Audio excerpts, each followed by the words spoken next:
I was told that I could be the last Singaporeans to actually met up with Maradona in person. I did not have the opportunity to do the interview with him, but I was glad that I get to meet him.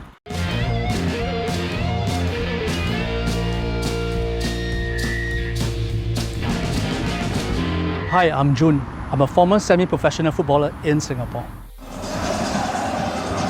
I've always been thinking, how can I contribute to Singapore football? I mean, back then, the social media, YouTube were not exactly a norm. So I realized that the varieties of the contents that we have locally is actually quite limited.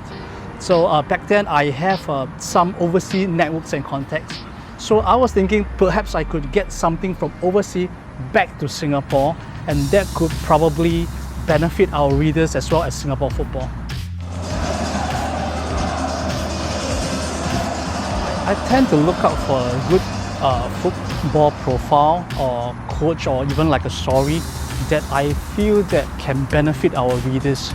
So I mean, preferably like a good football success story. Those are the ones that usually I go after. So what I've been doing so far, assessing the different leads, it's all the result of a good network that I've built up over the years. So I started off nobody accepting my interviews. So very fortunate I have got to meet up with a friend from the AFC.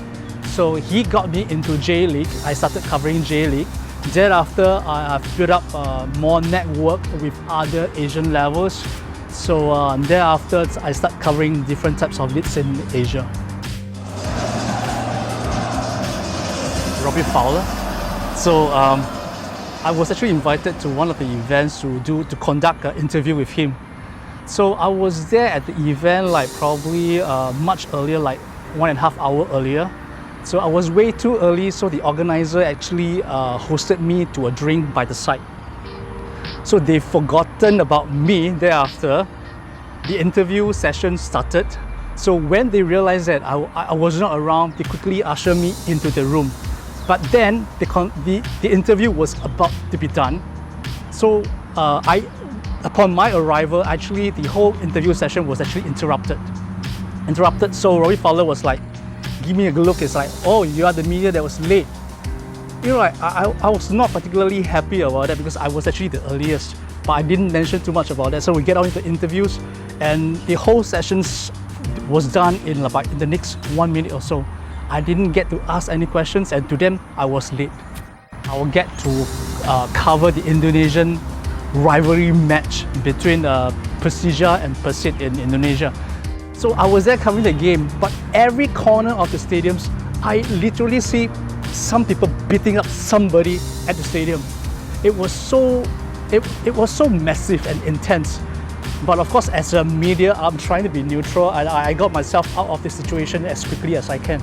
So the game ended 1-1 draw, but right after the final whistle was blown, all the things, bottles, wooden planks, whatever you can imagine, all flew down to the pitch. So all of us have to run to the middle of the pitch for cover. And eventually, all of us on the media side will have to be ushered off by the military police, Diego Maradona. So I was actually scheduled to have an exclusive one-on-one interview with Diego in Al Fujairah in UAE in 2017. So that game, the interview was supposed to take place right after the game. So unfortunately, they lost the game. Maradona was so passionate that he actually teared in front of me. So eventually, I didn't get to interview him.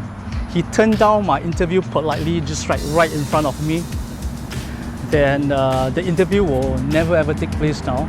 So I was told that I could be the last Singaporeans to actually met up with Maradona in person.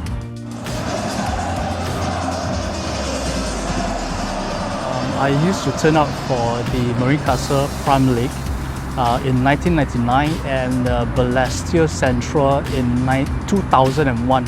So especially for Balestier, I was really briefly involved in the highest level, the S League. So I was called up for the first team. So I have some brief experience playing at that level. So I didn't really make it that far as compared to all the other fellow mates. But I had a huge football dream.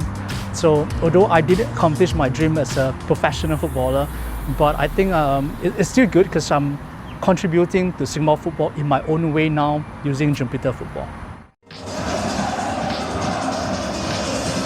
Kids grew up knowing that their daddy loves football, so they are used to that. So for my wife, is that she has been very supportive. But of course, initially she was allergic to football. She was allergic to football. Right now, I wouldn't say that she's used to that, but she's more like she's immune to football, of me doing football. Yeah. Of course, I try not to neglect my family on that. So as much as I wanted to create more contents for Jupiter Football, so every day I have to wake up at about 5 a.m. or even 5:30 or sometimes even 4:30 to do all the photos editing, the writing, and etc. So that I will not eat into the time of my family. Passion-wise, yes, I have a lot of other passions apart from football. So I play golf, basketball, badminton, and etc.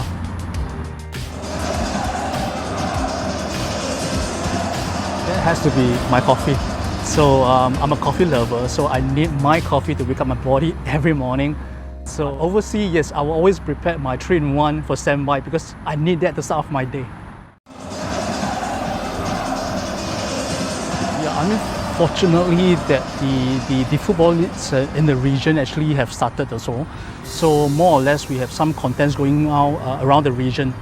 So that was not an issue.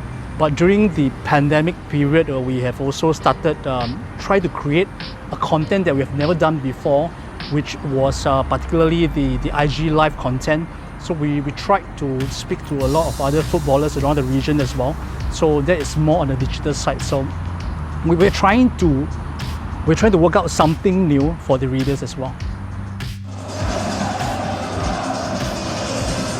I myself is a huge supporter of football club privatization.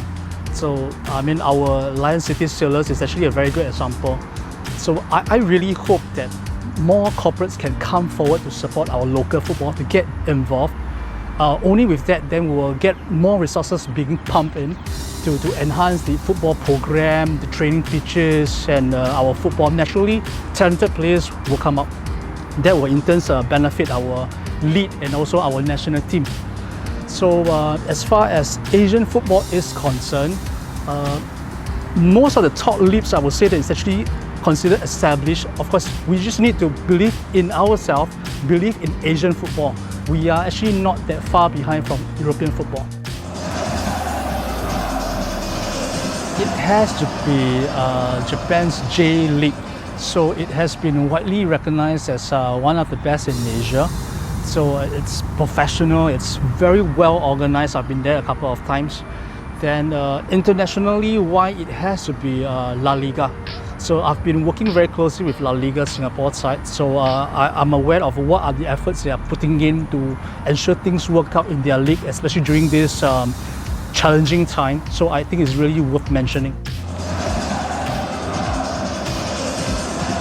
I feel that it has to be Hiroki Abe from Japan, Lokman Hakim from Malaysia, and Iksan Fande from Singapore. So I feel that these three are probably the most talented one then that can really make it to the highest level in Europe. In particular, I feel that Iksan has the physique that he can really match up with the top European side. So in that aspect, I think that he has a biggest advantage over the rest of the players. I hope that you guys will continue to support Singapore football, Asian football, and Jupiter football. Do check out our Instagram, Facebook, and Twitter.